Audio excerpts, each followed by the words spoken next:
आज की हमारी कहानी है ऐसे तो लोगों के बारे में जिन्हें बीच रेगिस्तान में गोल्ड मिलता है। जब वो इतना सोना देखते हैं तो पहले तो उन्हें अपनी आंखों पर यकीन नहीं होता, लेकिन बाद में उन्हें पता चलता है कि वो गोल्ड कोई छोटा टुकड़ा नहीं है बल्कि बहुत बड़ी चट्टान का टुकड़ा था जो जमीन के अंदर धंसा हुआ था। इस कॉल के पत्थर को बिना मशीनों की मदद से निकल पाना नामुमकिन था, इसलिए वो आपस में तय करते हैं कि उनमें से कोई एक वहीं रुककर गोल्ड की रखवाली करेगा और एक वापस जाकर खुदाई की मशीन लेकर आएगा। पर दिक्कत ये थी कि वो रेगिस्तान पूरा बंजर था और उनके पास सिर्फ 5 दिनों तक जिंदा रहने के लिए खाना और पानी था। वो दूसरा आदमी इंतजार करता है, लेकिन 5 दिनों के बाद भी कोई वापस लौटकर नहीं आता। उसका इंतजार करते करते उस दूसरे आदमी की तबीयत खराब होने लगती है। उसे उस रेगिस्तान में वहां के तूफान से लेकर वहां के जंगली कुत्तों तक का सामना करना पड़ता है। अब देखना यह है कि क्या वो सोने को वहां से निकल पाएगा या ये सब है बस एक सोची समझी चाल थी। आज हम देखेंगे कि कैसे लालच इंसान का सबसे बड़ा दुश्मन बन जाता है। इस आदमी की पूरी कहानी जानने के लिए देखते रहें आज की हमारी मूवी जिसका नाम है गोल्ड। इस मूवी की स्टार्टिंग में हम वहां जी नाम पे एक ट्रैवलर को देखते हैं जो काम की तलाश में कहीं जा रहा था। ये वो समय था जब पूरी दुनिया में भूखमरी थी और लोगों को खाने के लिए 2 वक्त का खाना भी नहीं मिलता था। उसकी ट्रेन बीच रेगिस्तान में आकर रुकती है। वो जगह एक स्टेशन थी, लेकिन वह सिर्फ एक आदमी रहता था और रिसोर्स 100 किलोमीटर तक के एरिया में दूर दूर तक कोई आदमी नहीं था। वो हाजिर वहां की इनाम की एक आदमी की तलाश कर रहा था जो उसे उसकी मंजिल तक छोड़ने के लिए आने वाला था, पर वहां उसे उस नाम का कोई आदमी दिखाई नहीं देता। वह जेल थोड़ी देर इंतजार करता है और कुछ देर बाद वो आदमी अपने आप ही वहां पर आ जाता है। वो देखता है कि वजन पानी से अपने मुंह को साफ कर रहा था। वो उसे ऐसा करने से मना करता है क्योंकि वहां पानी किसी भी और चीज से ज्यादा कीमती था। इसके बाद वो दोनों अपने सफर पर निकल जाते हैं। कंपाउंड तक पहुंचने में उन्हें कई दिन लगने वाले थे। गीत रास्ते में अपना किराया बढ़ा देता है क्योंकि उसे पता था कि वह इतनी दूर आने के बाद वापस नहीं जाएगा।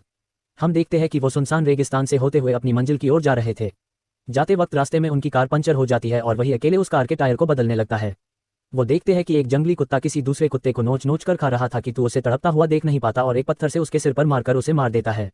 कार ठीक होने के बाद वह फिर से आगे बढ़ने लगते हैं।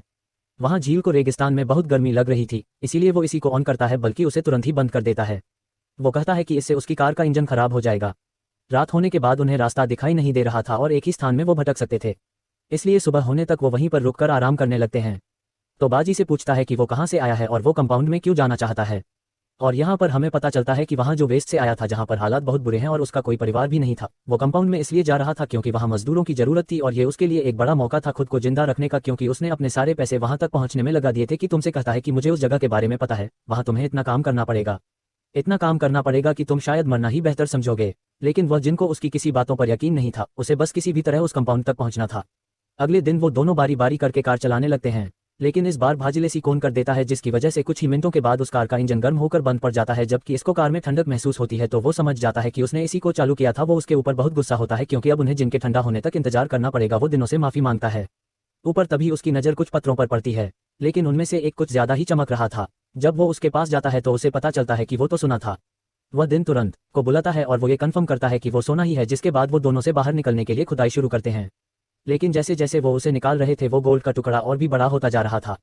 गोल्ड को रस्सी से बांधकर बाहर खींचने की कोशिश करता है, पर उनकी रस्सी बार बार टूट जा रही थी। वो इतना सारा सुना था कि उसे बेचने के बाद वो अमीर हो जाते हैं। कि तुमसे कहता है कि अब रात होने वाली है, इसलिए हमें आग जलानी होगी, नहीं तो यहाँ के जंगली कुत्ते हमें खा जाएंगे। कि तो उससे पूछता है कि क्या वो अभी कंपाउंड जाएगा जब उसके पास इतना सारा गोल्ड है, जिस पर वह जिन हंसने लगता है और वो दोनों खुशी से नाचने लगते हैं। आज के बाद उनकी जिंदगी बदलने वाली थी। गीतों से कहता है कि हमें इसे यहाँ से निकालने के लिए मशीन की जरूरत पड़ेगी, इसलिए मैं यहाँ सोने की देखभाल करता हूँ और तू मेरी कार ले जाकर उस मशीन को ले आओ। पर वह जेल का मानना था कि उसे वहाँ के रास्ते के बारे में ज्यादा पता है, और अगर कोई भी उसे उस मशीन को ले जाने का कारण पूछेगा तो वो शायद उसका जवाब नहीं दे पाए और इससे लोगों को उसके ऊपर शक हो जाएगा। इसीलिए वो फैसला करता है कि वो यहीं रुककर सोने की देखभाल करेगा। उन दोनों में इस बात को लेकर थोड़ी बहस होती है क्योंकि वापस आने में 5 दिन भी लग सकते थे और उनके पास इतना खाना और पानी नहीं था कि वो इतने दिन तक जिंदा रह पाए। पर वहाँ जी फिर भी इतने सारे गोल्ड के लिए अपनी जान जोखिम में डालने को तैयार था। अगले दिन की तो उसे खाने का सामान और पानी देकर वहां से चला जाता है। उसने उससे बात करने के लिए टेलीफोन भी दिया था। वह दिल्ली वहां सूरज की रोशनी से बचने के लिए एक छोटा सा बनता है और रात होते ही वहां आग जलाता है क्योंकि उसे अपने चारों ओर से जंगली कुत्तों के भौंकने की आवाज आ रही थी। उस रात को वही सो जाता है, लेकिन अगली सुबह जब उसकी आंखें खुलती है तो सूरज की तेज रोशनी की वजह से उसका पूरा शरीर सूख गया था। पानी पीता है, उसे एक बार किसका फोन भी ज्यादा है, लेकिन उस गोल तक पहुंचने से पहले उसकी कॉल कट जाती है। वो हाजिर कभी इतने मुश्किल हालातों में अकेला नहीं रहा, पर उसे उम्मीद थी कि जल्दी ही वापस लौट आएगा। वो एक ऊंचे रेत के टीले पर जाता है जहां से उसे एक क्रैश हुआ प्लेन दिखाई देता है। उसके अंदर वो कुछ देर के लिए बैठ जाता है क्योंकि वहां पर थोड़ी सी छांव थी, पर उसे डर था कि अगर वो यहाँ ज्यादा देर तक बैठा रहा तो दूसरी ओर कहीं वो सोने का टुकड़ा उस रेगिस्तान की रेत में कहीं गुम ना हो जाए। इसीलिए वो ट्रेन के पुर्जों को निकालकर अपने लिए एक छोटा सा टेस्ट बनाता है। एक दिन जब वो अपनी नींद से उठता है तो उसकी माथे पर सूरज की रोशनी से छाले पड़ गए थे। सूरज की रोशनी उसे धीरे धीरे मार रही थी। कुछ देर बाद उसे किसी का फोन आता है जो उसे बताता है कि उसे वापस आने में कुछ दिन और लगेंगे क्योंकि उसकी कार का इंजन फिर से ओवरहीट करके ये बंद पड़ गया था। ये सुनकर वहां झील को थोड़ा गुस्सा आता है, लेकिन अब वो इंतजार करने के अलावा और कुछ नहीं कर सकता था। धीरे धीरे उसका खाना भी खत्म होने लगा था और पानी की सप्लाई भी बहुत कम थी। एक दिन उसे एक रेगिस्तानी साफ दिखाई देता है। वहां दिन उसे मारकर खाने वाला था, पर वो बहुत तेज था इसलिए वो उसे पकड़ नहीं पाता। उसे मारने की कोशिश में गलती से उसका पानी फिर गया था। दूसरे के स्थान में उसके लिए बहुत घातक साबित होने वाला है। वहां के जंगली कुत्तों को पता चल गया था कि इस रेगिस्तान में कोई जिंदा आदमी है जिससे वो खा सकते हैं, इसलिए वो हर रात को उसे घेर लेते थे। पर जब तक वहां आग जल रही थी उसके पास नहीं आ सकते थे। गीत का इंतजार करते करते अब 5 दिन बीत चुके थे और भूख और प्यास से भाग्य के चेहरे की खाल भी धीरे धीरे निकलने लगी थी। एक दिन वो उस गोल को निकालने की कोशिश करता है और खुशकिस्मती से उसका एक टुकड़ा टूट भी जाता है जिसकी कीमत उसकी जरूरत से भी ज्यादा थी। पर की तुमसे कहता है कि वो फिर भी उसका इंतजार करे क्योंकि इतना सारा सोना उसे जिंदगी में दोबारा कभी नहीं मिलेगा। वहां जल के पूरे शरीर पर गर्मी की वजह से छाले पड़ गए थे।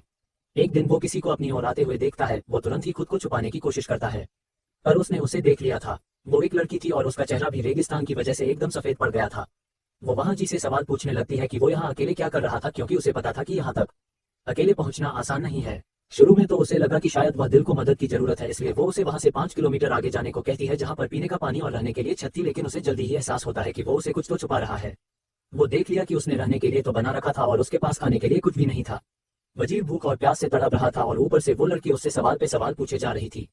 उसे लगा कि अगर उसे पता चल गया कि उसे यहाँ पर गोल्ड मिला है तो वो उसे यहाँ से जिंदा नहीं जाने देगी, इसीलिए वो एक फावड़े से उसके ऊपर हमला करके उसे मार देता है।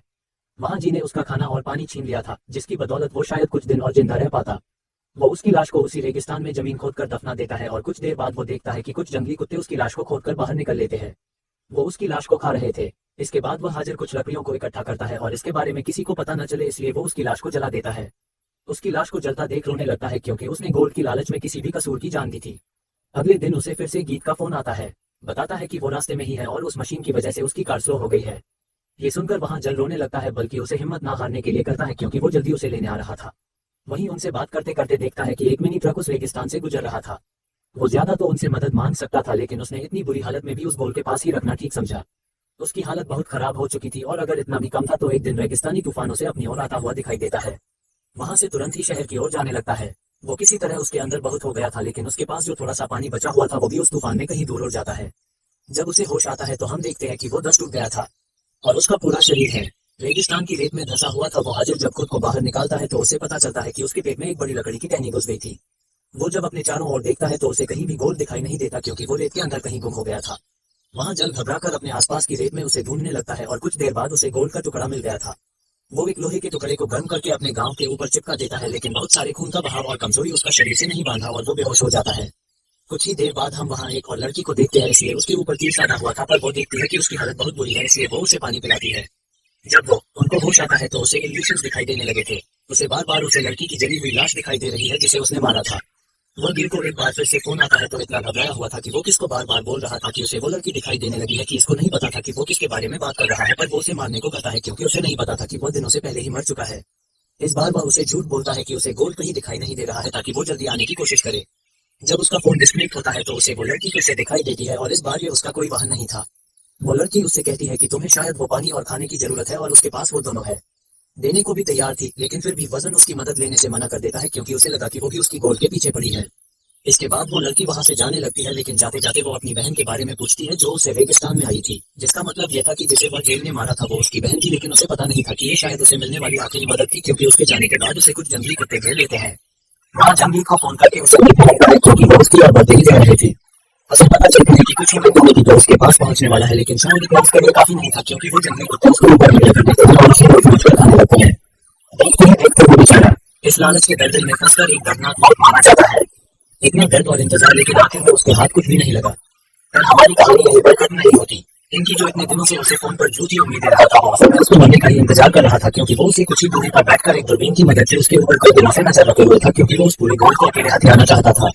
जब उसे पता चलता है कि वह मर चुका है तो उसके बाद वो वहां पर जाता है और उस गोल्ड को निकलने लगता है। पर जब भी हम देखते हैं कि कोई उसके ऊपर एक तीर से हमला करता है जिसकी वजह से उसकी भी मौत हो जाती है। ये वही होती थी जिसने महाजन की मदद की थी।